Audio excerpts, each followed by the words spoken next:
Programme time line से गड आवां असद मुमताज़ रेड। नाज़रीन, वज़ीर आला सिंध एक दफ़ो ॿीहर वफ़ाक़ी हुकूमत चार्ज शीट अॼु पेश कंदे चयो आहे त वफ़ाक़ ख़ासि करे इस्लामाबाद जेको आहे उहो सिंध खे पंहिंजी कॉलोनी न सम्झे, तरक़ियाती रिथाउनि में सिंध खे मुकमल नज़रअंदाज़ कयो थो वञे।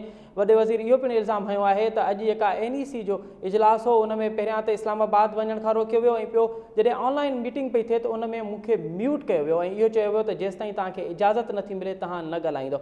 वज़ीर आला इहो पिणु इल्ज़ाम हयो आहे त कराची खां लाहौर ताईं जो मोटरवे त ठही वियो आहे, पर हैदराबाद खां सखर वारो जेको मोटरवे आहे उहो हिन वक़्त ताईं नाहे ठही सघियो। इन तमामु त सूरत हाल ते ॻाल्हाईंदासूं त वज़ीर आला जा एॾा सख़्तु अल्फाज़ त इस्लामाबाद सिंध खे पंहिंजी कॉलोनी न सम्झे, उन ते ॻाल्हाईंदासूं। हिन वक़्तु असां सां गॾु प्रोग्राम में शरीक गुफ़्तगू आहे तहरीक इंसाफ़ जो MNA जनाब आफ्ताब जहांगीर साहब। आफ्ताब जहांगीर साहब, अस्सलाम वालेकुम। वालेकुम सलाम जनाब, खैरियत से हैं? ठीक है अल्हम्दुलिल्लाह। जहांगीर साहब, ये बताइए कि आज वज़ीर आला ने तो ये कह दिया है कि इस्लामाबाद सिंध को अपनी कॉलोनी ना समझे, क्या वाकई इस्लामाबाद सिंध को ऐसे ट्रीट कर रहा है जैसे सिंध उसकी कॉलोनी हो? जी, बिस्मिल्लाहिर्रहमानिर्रहीम। बहुत शुक्रिया जी, आपने अपने प्रोग्राम में मुझे मौका दिया बात करने का। देखिए, बात ये है कि ये बहुत सख्त जुमला है जो वज़ीर आला ने इस्तेमाल किया है।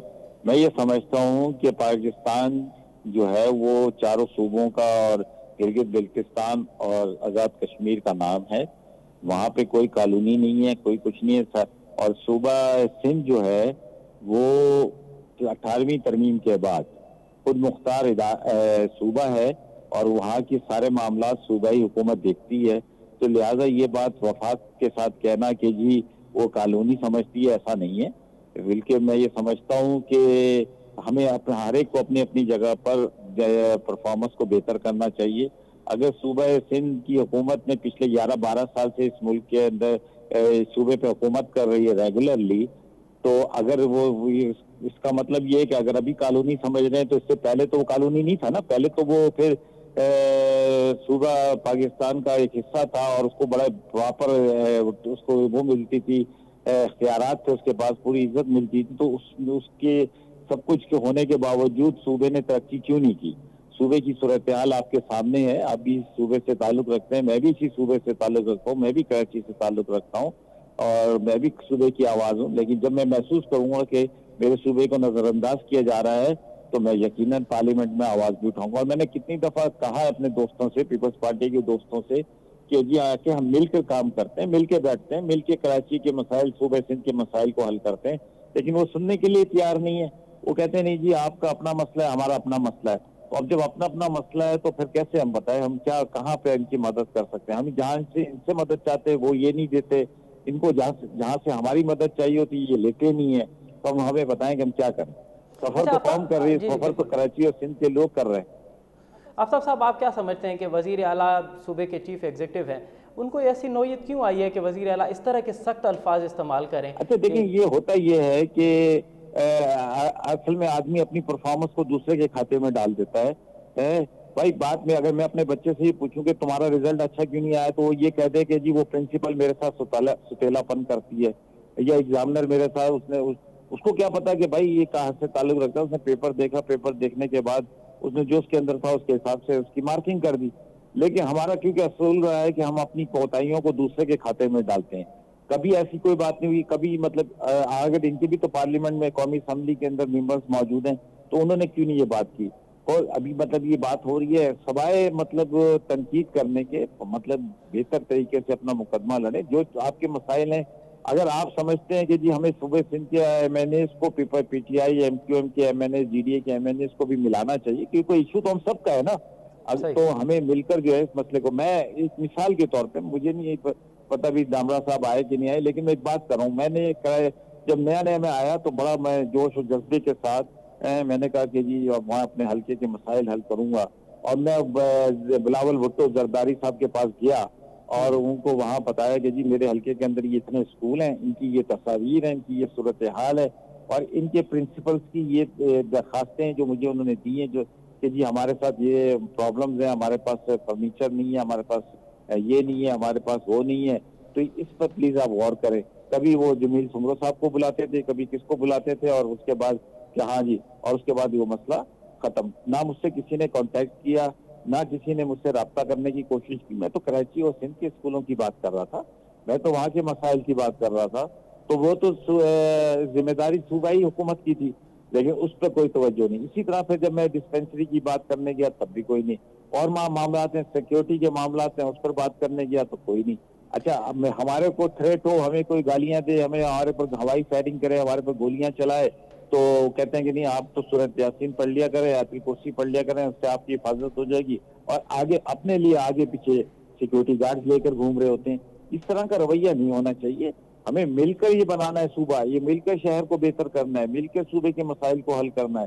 لیکن جب آپ نہیں کریں گے تو پھر ہم کیسے آپ کو, ہم اچھا تو خود آفتاب بڑے صاحب, پریشان ہیں. جی بالکل, یہ تو آپ نے صحیح کہا ہے کہ ہمیں مل کے اپنے صوبے کے, اپنے شہر کے اور اپنے ملک کے حالات جو ہیں وہ بہتر کرنے ہیں, اور ہمارا رابطہ جب تک ایک دوسرے کے ساتھ بہتر نہیں ہوگا یہ ممکن نہیں ہے. آفتاب صاحب, آج وزیر اعلیٰ سندھ نے ایک اور بڑی انوکھی بات کہی ہے, اور مجھے تو تعجب بھی ہوا ہے اس پہ کہ یہ جو رویہ اگر ہے تو یہ رویہ اچھا نہیں ہے.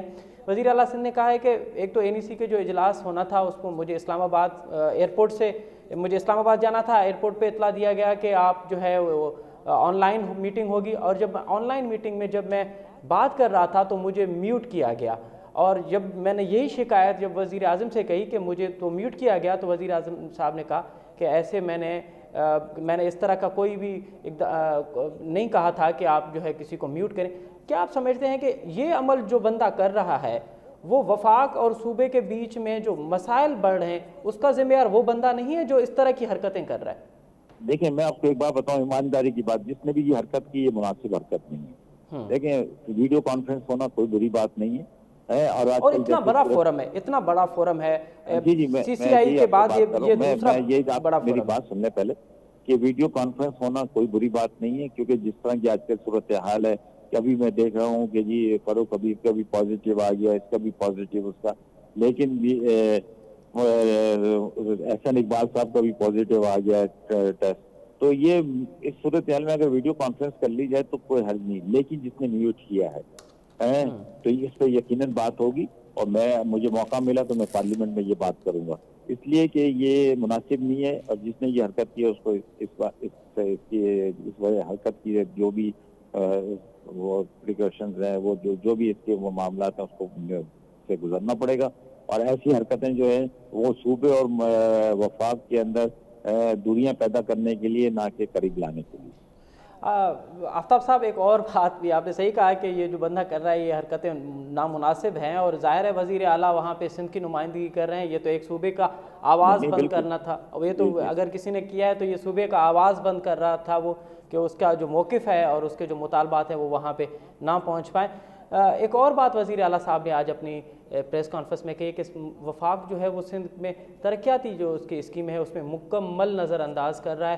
ابھی بھی جو پلان ہے کہ جو بجٹ آنے والی ہے اس میں فقط سوئی اور بلوچستان میں ایک چھوٹا سا ترقیاتی پروجیکٹ انہوں نے سندھ کے لیے دیا ہے, باقی کہیں پر بھی وفاقی حکومت کا کوئی ترقیاتی پروجیکٹ نہیں. آپ نہیں سمجھتے کہ وفاق کو بھی دیگر صوبوں کی طرح سندھ کو ایسے ہی ٹریٹ کرنا چاہیے جیسے وہ دیگر صوبوں کو کر رہے ہیں؟ نہیں, بالکل کرنا چاہیے, اس میں کوئی دو رائے نہیں ہے.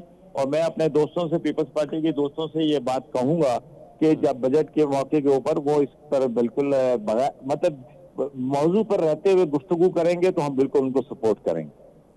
جی بالکل.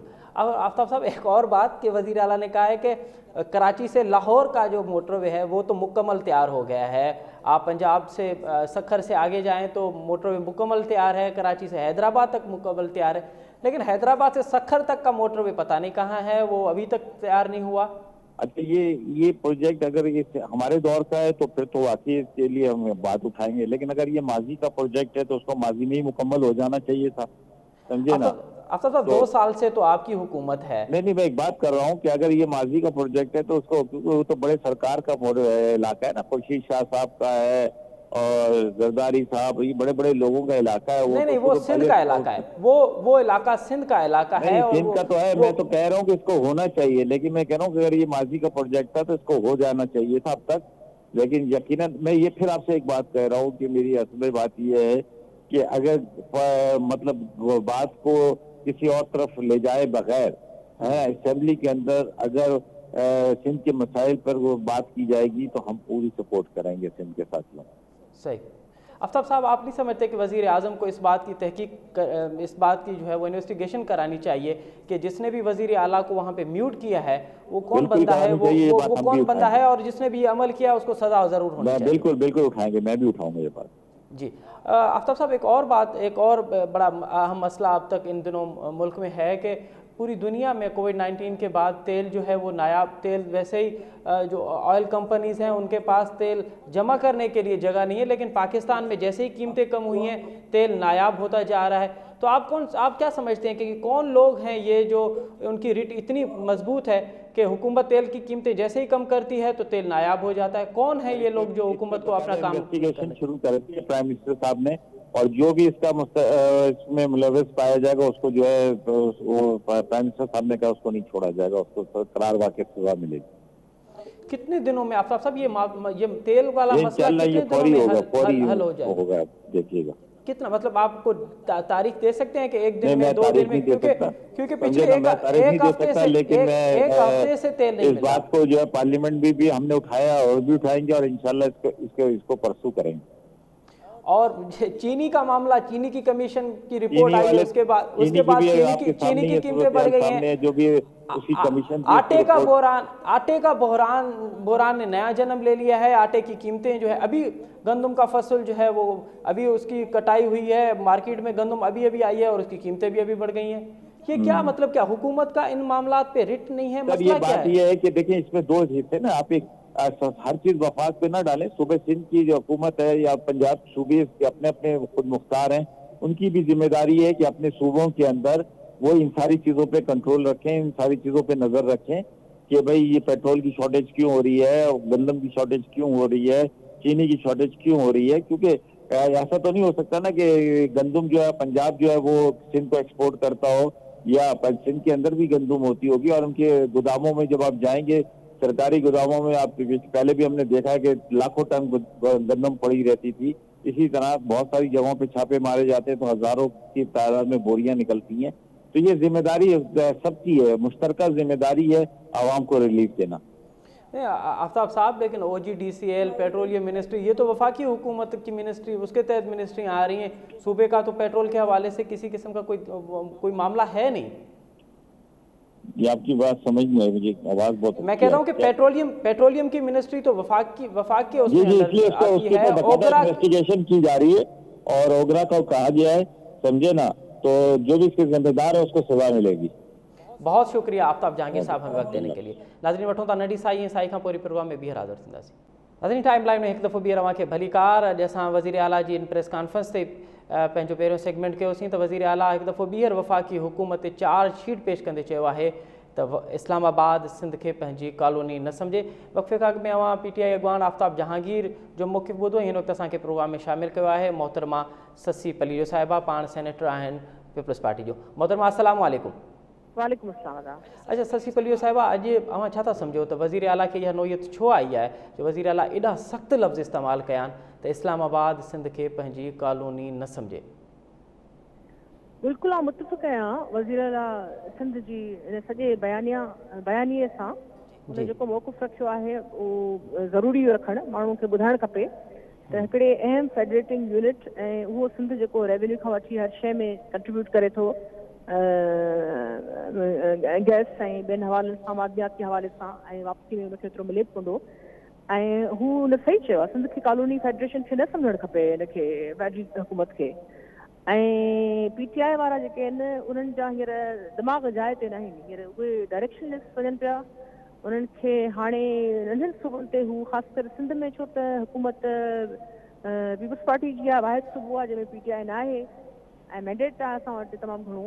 ऐं अॼु मूं बि सेनेट में इहा ई ॻाल्हि कई त हिननि कल्ह असां इहा ई ॻाल्हि कई त बाबा PSTP में अची ॾिसूं था त असांजी हर साल कटौती कई थी वञे। ऐं PTI जॾहिं खाई आहे ख़ासि करे उन जेके पाणी जा असांजा अहम या कम्युनिकेशन जा नंढनि डैम सां हुआ या जेके मवासिलात जे हवाले सां प्रोजेक्ट्स आहिनि उहे, ऐं जेका मीटिंग थी उन में बि उहो माना बजट खां 2 ॾींहं अॻु में मीटिंग करे सॾाई, उहा थी या कोन थी अलॻि ॻाल्हि आहे, पर नेशनल इकनॉमिक जो काउंसिल जेका आहे उहा हिकिड़ो अहम फोरम आहे बहरहाल। ऐं उन में बि CM साहब जी ॻाल्हि तमामु मूंखे लॻी जस्टिफाइड लॻी त उनखे हू एयरपोर्ट ते पहुतो आहे ऐं उनखे चयो अथनि त तव्हांजे अचण जी ज़रूरत न आहे, तव्हां असांखे विडियो लिंक ते जॉइन कयो।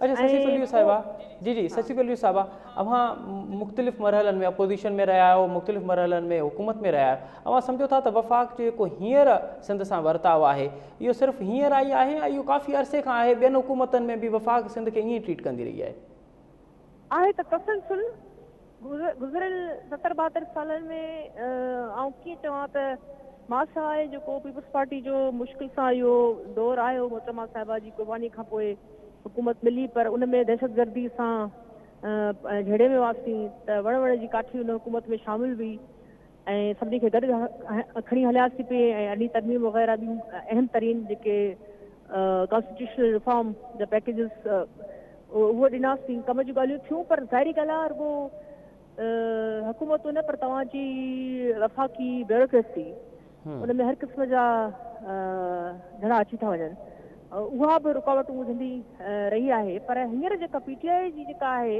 हठ धर्मी, इग्नोरेंस, नेग्लिजेंस ऐं वन साइडेड फैसला, हवा में फैसला, डायरेक्शनलेस जेका हिननि जी मौक़िफ़ आहे उहो मुंहिंजे ख़्याल में त पॉलिटिकल पार्टी हाणे पाण खे न सॾाए। अच्छा, पोइ भला उहो छा सॾाए? अगरि पॉलिटिकल पार्टी न सॾाए त पोइ भला PTI खे तव्हां छा चवंदो, छा आहे PTI? कंहिंजी बि ॿी विंग सॾाए पंहिंजे पाण खे, पर न करे रियासत अलॻि शइ थिए थी, पर उन में फेडरल गवर्नमेंट छो त हींअर उहा मोहतरमा शशि कल्लू साहिबा, PTI पंहिंजी बी विंग कंहिंजी सॾाए? माफ़ियाज़ जी, कंहिंजी? तव्हां कंहिंजी बी विंग सॾाए? मूंखे त ख़बर नथी पए त तव्हां चयो न त PTI पाण खे हाणे सियासी पार्टी न सॾाए। सही था चओ, मैनिफेस्टो हिकिड़ो खणी अचनि ऐं इलेक्शन खां पहिरीं नारा ऐं ॻाल्हियूं ॿियूं हुजनि, हिकिड़ियूं त शयूं हूंदियूं आहिनि जेके तव्हांजे हथ में फौरी तौर ते कोन ईंदियूं आहिनि, पर पॉलिसी या प्लानिंग में कुझु त तव्हांजो रिफ्लेक्ट करणु खपे न। उन न पॉलिसी में का रिफ्लेक्शन आहे न तव्हांजी जेको आहे प्लानिंग में उहो विल या दिलि ॾिसणु अचे त मतिलबु त ही नंढनि सूबनि जे बि जेको रूह आहे आइन जो उनजे ख़िलाफ़ पियो वञे ऐं आइन जी हर अहम आर्टिकल जी जेका अॼु मूं पंहिंजी स्पीच में ॻाल्हि कई वायलेशन करे पई, 160 हुजे, इवन 25 हुजे, इवन 156 हुजे, जेको नेशनल इकनॉमिक जेको काउंसिल जे हवाले सां, एक्ट जे हवाले सां, ऐं नंढनि सूबनि जी नुमाइंदगी कंहिं बि कॉन्स्टिट्यूशनल फोरम ते तव्हांखे ॾिसणी कोन ईंदी। ओगरा, वापडा, प्लानिंग कमीशन, उन में सिंध खे कहिड़ी नुमाइंदगी ॾिनी आहे? पोइ जॾहिं वफ़ाक़ जो सिंध सां इहो ई वर्ताव हूंदो त पोइ अव्हां छा था सम्झो त पीपल्स पार्टी कहिड़ी हद ताईं मज़ामत कंदी, केसि ताईं वेंदी? कॉन्स्टिट्यूशनल फ्रेमवर्क में जेको बि असां खां पुॼंदो, छाजे करे जो असां वटि मैंडेट आहे, असीं बिना मैंडेट जे कोन वेठा आहियूं। असां वटि धांधलियुनि जे बावजूदि जेको सिंध गवर्नमेंट जो वॾो सूबो आहे ऐं तमामु वॾो मैंडेट रखे वेठा आहियूं असीं, ऐं उहा शइ हिननि जी अखियुनि में खटके पई। ऐं इन जे हवाले सां तव्हां ॾिठो आहे त जेके स्कीम्स हुजनि, मुख़्तलिफ़ पॉलिसीज़ हुजनि, इवन कोऑर्डिनेशन कमेटी में हिकिड़ा फ़ैसिला थींदा आहिनि, कोरोना जे हवाले सां वधि इफेक्टिव जेके आहिनि एफर्ट्स, उहे जेके शयूं विजन जेको आहे चेयरमैन बिलावल भुट्टो ज़रदारी साहिब जी हिदायतनि ते CM साहिबु खणी निकिता, पर उनखे डिस्करेज करण में ऐं सिंध जी गवर्नमेंट खे जेको आहे सुस्त करे उनजी कमनि खे रोड़ा अटकाए त पोइ CM वजह तौर ते चयो आहे त हीअ असांखे कानूनी शायदि सम्झनि पिया ऐं कानूनी असीं कीअं हिननि खे जवाबु ॾींदासीं त जेका पाकिस्तान जी रेज़ोल्यूशन जेको सूबो आणे, जेको तव्हांखे सॼी रेवेन्यू खां वठी गैस ताईं, ऑयल में ऐं ॿियनि मैदनियात में सभिनी शयुनि में तव्हांखे जेको आहे हलाए, अव्हांखे खाराए, ऐं उनजे ख़िलाफ़ तव्हां अहिड़े क़िस्म जूं पॉलिसीज़ आणींदा ऐं उनखे बिल्कुलु तव्हां केतिरियूं स्कीम्स डिलीट कयूं आहिनि, तव्हां ॾिसो त सही न। ऐं इन जे करे ई असां बि जेको आहे अॼु बि ॻाल्हियूं इलाही हुयूं, पर सेनेट में मूंखे हिननि शयुनि ते ई ॻाल्हाइणो पियो। सही, असां सम्झो था त वफ़ाक़ जो जेको इहो सिंध सां वर्ताव आहे इहो ॿियनि सूबनि सां बि आहे या सिर्फ़ु सिंध सां आहे? या मतिलबु छाकाणि त वाहिद सिंध हुकूमत में जेका पार्टी आहे उहा वाहिद अपोज़िशन पार्टी आहे, उन करे थिए थो पियो, या बलोचिस्तान ऐं KPK सां बि इहो साॻियो ई वर्ताव आहे? मिसाल थी ॾियां, ऐं त सॼो ॾींहुं पार्लियामेंट में हुआसीं, मूंखे TV वग़ैरह असां कोन ॾिठी थी न, पर हिन में कुझु शयूं ख़बर पई थी, प्रेस कॉन्फ्रेंस थियनि पियूं या कीअं हिन में, पर जेको मौक़िफ़ अॼु सेनेट में मूं इख़्तियार कयो, मूंखे सेकेंड कयो बलोचिस्तान जी जेका हुकुमरान धिर वारी पार्टी आहे, उन्हनि चयो हसीब अली जो सही पई चए, तव्हां स्पीच कढी ॾिसो सभिनी जूं, पश्तून सेनेटर्स हुआ, इवन जेके बलोच सेनेटर्स हुआ, उन्हनि सभिनी चयो त जेको हसीब अली जो बयानु आहे असांजो उहे आहे ऐं नंढनि सूबनि उहो हुकूमत जी ज़रूरत मतिलबु त असांजी ॻाल्हि में दम हो, असांजे एहतजाज में या सीएम साहब जेके ॻाल्हि कनि था या चेयरमैन बिलावल भुट्टो ज़रदारी साहब ॻाल्हि कनि था त उन्हनि वटि उहो जस्टिफिकेशन आहे ऐं इहा वायलेशन आइन जी थिए पई। सिंध सां ज़ातियुनि जो सिलसिलो जेको आहे वफ़ाक़ उनखे अञा हिकिड़े पासे इंतकाम एहतसाब जे नाले में इंतकाम कयो पिया अचनि ऐं ॿिए पासे वरी तव्हांजी अहम तरीन जेके स्कीम्स आहिनि। हाणे असांखे ईंदड़ बजट में सिंध खे केतिरी कटौती करणी पवंदी, असांखे फोकस करिणो आहे सिहत खे ॿियनि शयुनि खे, पर तव्हां ॾिसो त हींअर असांखे जेको हिननि NFC जी अॼु वरी इहा हुनजी बि ॻाल्हि कईसीं, अॼु सेनेट में बि वरी ॻाल्हि कई असां। हू चयो त असांखे इहे फॉर्मेशन क़बूल न आहे, तव्हांजा टर्म्स ऑफ रेफरेंस क़बूल न आहिनि, खसारे वारी शयूं सॼियूं तव्हां डेफिसिट जेको आहे नंढनि सूबनि ते विझो था, वॾियूं कॉर्पोरेशन तव्हां पंहिंजे हिन में गोॾे जे हेठि रखो था, उन जा फ़ाइदा वञी था वठो, बाक़ी अरबे रुपयनि जेको आहे उहो खसारा उहो असांजे मथे में था हणो। त इहे सभु शयूं जेके आहिनि इहे सही सुधी हिकिड़ी सफोकेशन वारो माहौल आहे ऐं सूबनि खे नंढनि सूबनि खे ऐं ख़ासि ॻाल्हि जेका अॼु CM साहब मूं ॿुधो आहे त कई आहे ऐं हक़ीक़त आहे त गैस ऐं बिजली जे हवाले सां जेके ॿियनि जूं स्कीमूं PSDP में ॿियनि में शामिल आहिनि वफ़ाक़ी हुन में बजट में, ऐं सिंध खे वरी अलॻि सां हिकिड़ी कंपनी उनजे हवाले कई वई ऐं सिंध सां मतिलबु त हिकिड़ो माटी जी माउ वारो सलूक त हुननि कयो आहे न जेका सभिनी जे अखियुनि जे अॻियां हुआ। अच्छा शशि पल्लियो साहिबा, हाणे बजट अचणी आहे, वफ़ाक़ी हुकूमत जी बजट अचणी आहे, उनखां पोइ NFC एवार्ड आहे, तव्हांजी हिकमत अमली कहिड़ी हूंदी जॾहिं वफ़ाक़ तव्हां सां इहो वर्ताव करे थो पियो, पोइ हिकमत अमली छा आहे तव्हांजी? हिकमत अमली इहा त पहिरीं त जेको लेटर उहो ठीकु आहे उनजो इख़्तियार आहे सदर साहब जो, पाकिस्तान जे सदर जो, त हू जेको आहे नए NFC फॉर्मेशन करे, पर उन ग़लति कई आहे, आइन जी वायलेशन उन कई आहे, जेका जोड़ जक आहे उनखे असां क़बूल नाहे कयो। CM साहब उन ते लेटर लिखी चुको आहिनि ऐं टर्म्स ऑफ रेफरेंस जे हवाले सां उन में असांखे सख़्तु एतिराज़ आहिनि। उन में हाणे इलाही शयूं वारी ॻाल्हि आहे, तव्हांजे हिन प्रोग्राम में सभु शयूं कोन्हे, पर इलाही दफ़ा आऊं तव्हांजे प्रोग्राम में चई चुकी आहियां ऐं उन हवाले सां गवर्नमेंट लेटर बि लिखियो आहे त उन टर्म्स ऑफ रेफरेंस में इलाही अहिड़ा मामला ऐं इस्म आहिनि जेके अॻिते असां ते ॿार आहिनि, बजाए हिनजी जो असां मल्टीपल अञा फार्मूले तहत जेको आहे सिंध जा ॿार घटाइजनि ऐं रेवेन्यू जो हिसो जेको वधीक वधाइजे, छो त आबादी ऐं अञा उहे वधीक आहिनि, त उहो असांखे टर्म्स ऑफ रेफरेंस क़बूल न आहिनि, असांखे GST जी नई फॉर्मेशन क़बूल न आहे। वॾी महिरबानी शशि पल्लियो साहिब असांखे वक़्तु ॾियण जी। नाज़रीन वठूं था नंढी साई ऐं साई खां पोइ प्रोग्राम में ॿीहर हाज़िरी थिया। नाज़रीन प्रोग्राम टाइम लाइन में अव्हांखे भली कार कोरोना जे तेज़ी सां मुल्क में फैलिजी रहियो आहे, उहा न सिर्फ़ु ख़तरे जी घंटी आहे बल्कि ईंदड़ ॾींहंनि में हिकिड़ो वॾो डिज़ास्टर पिणु थी सघे थो। सिंध में हिन वक़्तु कोरोना जे मरीज़नि जो तादादु 43,000 खां क्रॉस करे वियो आहे, जंहिंमें 471 मरीज़ ICU में आहिनि ऐं 77 मरीज़ वेंटिलेटर ते मौजूदु आहिनि। सिंध में कुल वेंटिलेटर्स जो तादादु 792 आहे, जॾहिं त पब्लिक सेक्टर में जेके वेंटिलेटर्स आहिनि उन में 434 आहिनि, जिन मां बि 50 वेंटिलेटर्स जेके आहिनि उहे ख़राबु आहिनि। हाणे हिकिड़ी ॻाल्हि सम्झणी आहे त कोरोना फैलिजे पियो, वेंटिलेटर्स जी ज़रूरत पवंदी, पर सिर्फ़ु वेंटिलेटर्स जो हुजणु ज़रूरी न आहे, वेंटिलेटर सां गॾोगॾु उन जो जेको माहिर आहे उहो पिणु लाज़मी आहे। असांखे त अहिड़ियूं बि ख़बरूं अचनि पियूं त सिंध जे केतिरनि ई डिस्ट्रिक्ट हॉस्पिटल्स में हिकु त वेंटिलेटर्स मौजूदु न आहिनि, ॿियो जिते वेंटिलेटर्स आहिनि उते वरी माहिर ऑपरेटर मौजूदु न आहिनि, उन करे वेंटिलेटर्स जी को फ़ाइदो नथो थी सघे। सिंध में को हेल्थ मैनेजमेंट जो निज़ाम आहे उहो कीअं आहे, हिन कोरोना जी वबा जे दौर में उनखे बहितर कीअं बणाए सघिजे, इन ते ॻाल्हाईंदासीं। हिन वक़्तु असां सां गॾु हेल्थ केयर मैनेजमेंट निज़ाम जो माहिर असां सां गॾु मौजूदु हूंदो, पाण साईं अब्दुल गफ़ार अंसारी आहिनि, पाण लंदन में जेको आहे उहो नेशनल जेको हेल्थ हुन जो मैनेजमेंट आहे उन्हनि सां वाबस्ता आहिनि। गफ़ार साहब अस्सलाम वालेकुम। वालेकुम सलाम। अच्छा गफ़ार साहब, इहो थोरो पहिरियां त बुनियादी हितां अगरि ॻाल्हि जी शुरूआत कजे त ॿुधाइजो त वेंटिलेटर सां उन जो को माहिर आहे उहो हुजणु ज़रूरी आहे या को बि ऑपरेटर, को बि टेक्निकल ऑपरेटर या को बि डॉक्टर उनखे ऑपरेट करे सघे थो? ICU जी जेकी ट्रेनिंग थींदी आहे उहो सब स्पेशलाइज़ थींदी आहे ऐं उहे स्पेशलिस्ट माण्हू ई कंदा आहिनि। उन लाइ स्पेशल ट्रेन नर्सिस हूंदियूं आहिनि ऐं उन खां अलावा एनेस्थीसिया जा डॉक्टर हूंदा आहिनि ऐं इंटेंसिव केयर जा ट्रेन डॉक्टर हूंदा आहिनि। इहे स्पेशलाइज़ डॉक्टर ऐं नर्सिस जी मिली करे इन ICU खे ऑपरेट कंदा आहिनि। सो इहो कोई भी आम नर्स या कोई भी आम डॉक्टर इनखे ऑपरेट नथो करे सघे। अच्छा, तो हुन जे लाइ हिकु अलॻि टेक्निकल माहिर जो हुजण जी ज़रूरत आहे? जी बिल्कुलु, जीअं मेडिकल फील्ड में सब स्पेशलाइजेशन थींदियूं आहिनि। फॉर एग्जाम्पल मेडिकल में एंडोक्राइनोलॉजी, डायबिटीज़ आहे, पल्मोनोलॉजी आहे, इहे सब स्पेशलिटी थींदा आहिनि, उनजी सब ट्रेनिंग थींदी आहे। उन खां पोइ वञी इन्हनि स्पेशलिटीज़ में नर्सिस भी कम करदियूं आहिनि, डॉक्टर भी कंदा आहिनि। इंटेंसिव केयर जेको आहे is very complex system hospital system में ऐं मां तव्हांखे हिकिड़ो नंढिड़ो मिसाल ॾींदुसि त यूके में जेके जनरली नर्स जी सैलरी हूंदी आहे 35,000 पाउंड पर एनम ऐं जॾहिं ICU में जेके नर्सियूं हूंदियूं आहिनि they take double the salary 70 to 80,000 equal to doctor.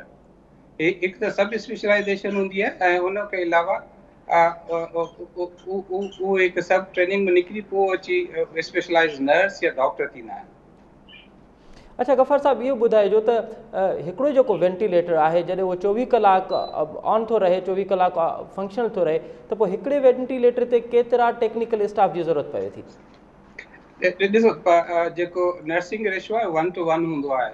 जॾहिं पाण इंटेंसिव केयर जी ॻाल्हि था कयो त हिकु पेशेंट ते हिकु नर्स हूंदी आहे त ॾींहं में तव्हांजो 24 कलाक 8 कलाक जी शिफ्ट खणो त 3 नर्सिस तव्हांखे हिकु शिफ्ट लाइ खपनि पर बेड। ठीकु आहे जी जी।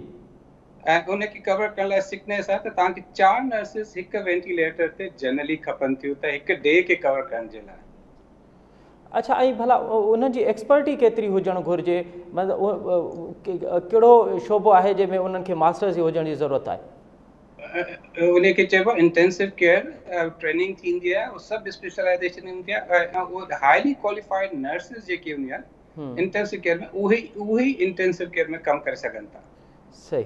अच्छा भला असां जी तव्हां हाणे फर्स्ट वर्ल्ड में रहो था पिया बर्तानिया जी जेका नेशनल हेल्थ केयर मैनेजमेंट उन में तव्हां कंसल्टेंट आहियो हुते जेको हेल्थ केयर जो निज़ाम आहे पाकिस्तान में जेको हेल्थ केयर जो निज़ाम आहे उन में बुनियादी कहिड़ो फ़र्क़ु आहे? तव्हां कीअं था ॾिसो बर्तानिया में वेही पाकिस्तान जे हेल्थ केयर निज़ाम खे?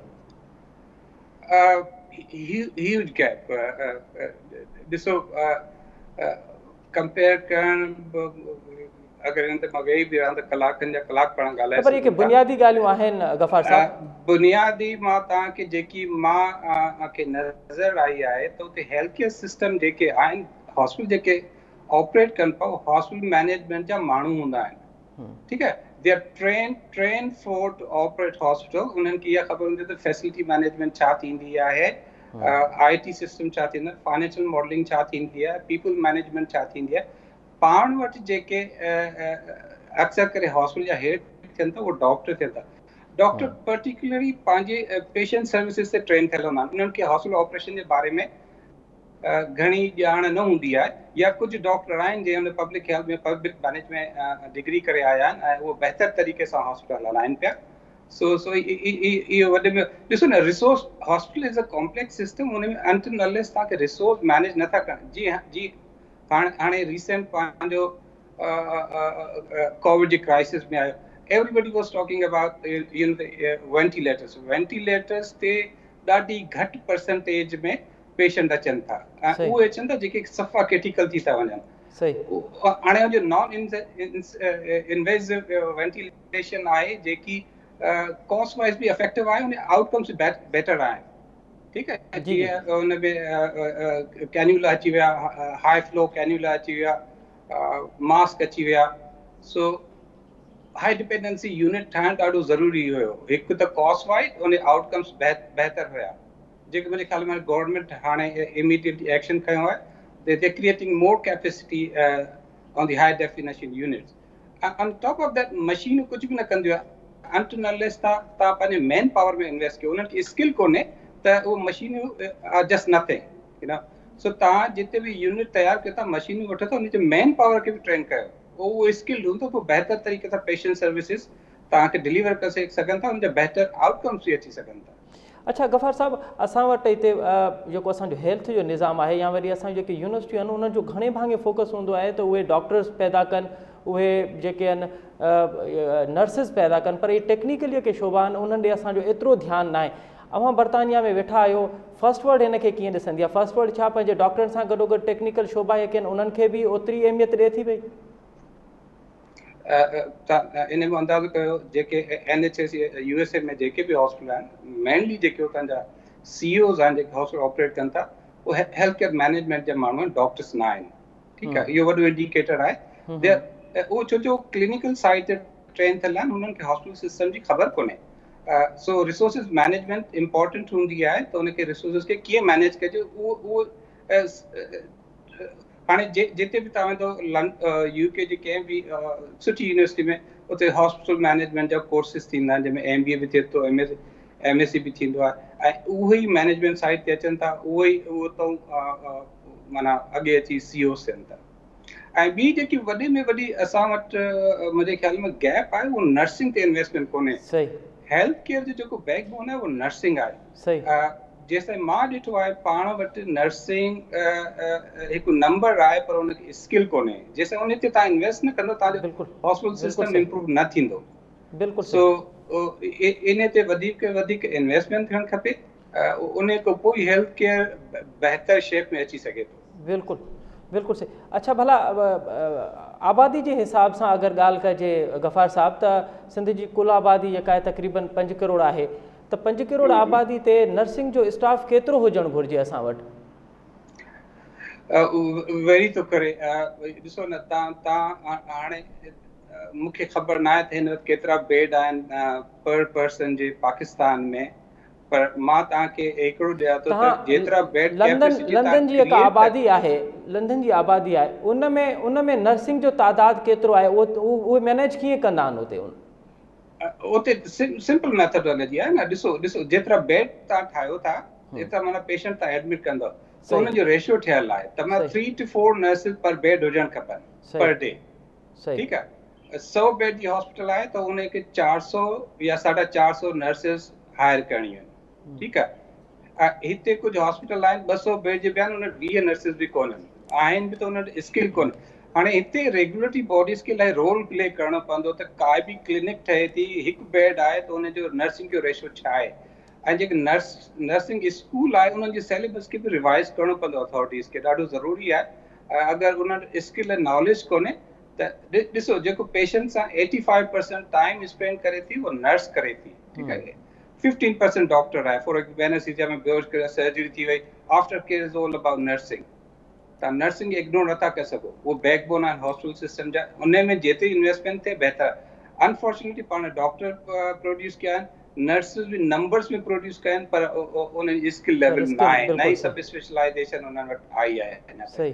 कराची जे कुझु हॉस्पिटल में आहे पर उन खां अलावा जिते बि वेंदो नर्सिंग जो रोल जेको आहे ॾाढो लिमिटेड आहे। उन तव्हां USA UK में वेंदो nursing is a driving force. तव्हांखे हॉस्पिटल CEOs बि मिलंदियूं, पॉलिसी मेकर बि तव्हांखे नर्सियूं मिलंदियूं। ठीकु आहे, सो इन शइ ते तव्हां इन्वेस्ट न कंदो त तव्हांजो हेल्थ केयर सिस्टम इवॉल्व न थींदो। सही। गफ़ार साहब, सिंध हुकूमत फ़ैसिलो कयो आहे त उहे 800 जेके हाई इंडिपेंडेंट जेके बेड्स हूंदा ईंदड़ ॾींहंनि कोरोना जेके हाई डिपेंडेंसी जेके बेड हूंदा उनजी उहा हॉस्पिटल जेके आहिनि उहे तयारु करणु वञनि पिया। कहिड़ियूं तजवीज़ूं ॾींदो अव्हां सिंध हुकूमत खे त इहे के हाणे नयूं हॉस्पिटल्स ठहनि पियूं कोरोना जे करे, त उन में फोकस कहिड़ो हुजणु घुरिजे कि असांजा नर्सिंग जो शोबो आहे उनखे कीअं वेल स्किल्ड कजे, कहिड़ियूं तजवीज़ूं ॾींदो अव्हां?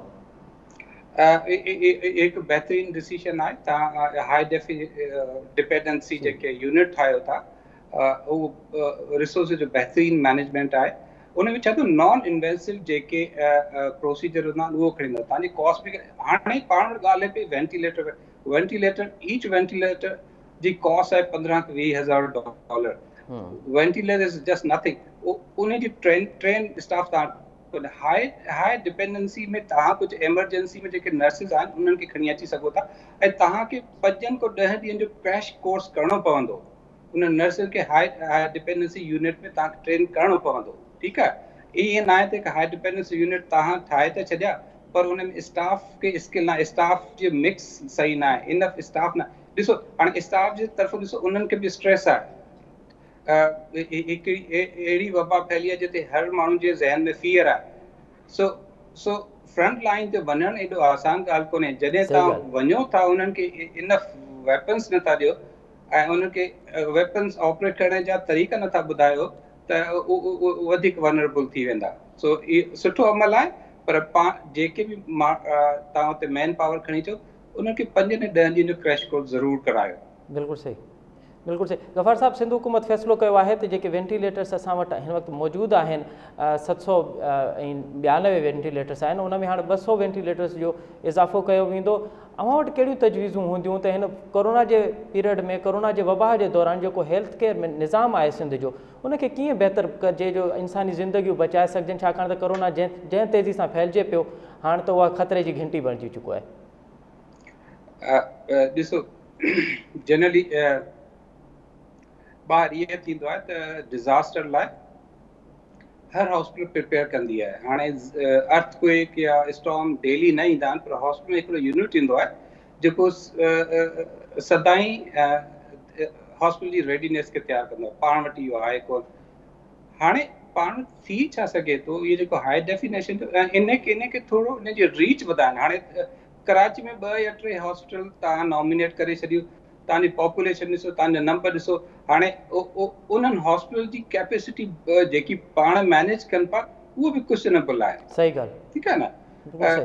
2000 बेड जो हॉस्पिटल आहे, अगरि 15-20 माण्हुनि पेशेंट खे खणे थो ऐं चए थो बोर्ड हणी छॾे थो त पेशेंट न वठंदासीं, दैट्स कंप्लीटली अनएथिकल। तव्हां पेशेंट खे रिफ्यूज़ नथा करे सघो। सही।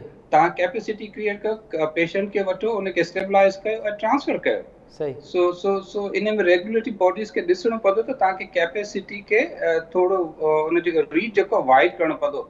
कराची लाइ आबादी 2-2.5 करोड़ आहे, त 2 या 3 हॉस्पिटल ते डिपेंड नथा करे सघो। हर एरिया में जीअं कोरंगी आहे, उते हिकिड़ो तव्हांजो यूनिट हुजणु खपे, लांडी में हुजणु खपे, गुलिस्तान जोहर में हुजणु खपे। तव्हां 10-15 अहिड़ा हाई डिपेंडेंसी यूनिट ठाहे छॾियो 200-300 बेड जी कैपेसिटी जा, त मुंहिंजे ख़्याल में तव्हां बहितर तरीक़े सां उनखे मैनेज करे सघंदव।